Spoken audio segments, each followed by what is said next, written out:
ఈ రోజు మా ఆయన్ని ఏమండి మార్కెట్కి వెళ్ళి ఒక పాల ప్యాకెట్ తీసుకురండి, ఒకవేళ అక్కడ గుడ్లు ఉన్నట్లయితే 6 తీసుకురండి అన్న. కొద్దిసేపటికి 6 పాల ప్యాకెట్లు పట్టుకుని ఇంటికి వచ్చాడు. ఏంటండి 6 పాల ప్యాకెట్లు తెచ్చారు, ఎందుకండి అన్న. అక్కడ గుడ్లు ఉన్నాయే అందుకే అన్నాడు.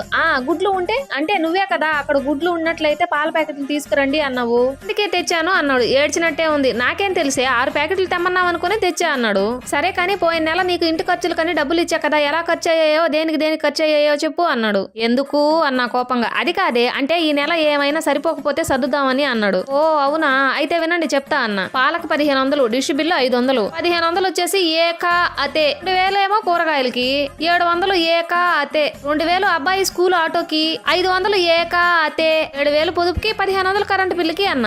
ఆగు మధ్యలో ఈ ఏకా అతే అంటే ఏంటే అన్నాడు. అదే ఎలా ఖర్చు అయ్యిందో తెలీదండి, నేను ఖర్చు పెట్టకూడదనే అనుకుంటాండి, కానీ ఎలా ఖర్చు అవుతుందో తెలియట్లేదండి అన్న. అవునా, అందుకే నేను తెలుసుకుని మరి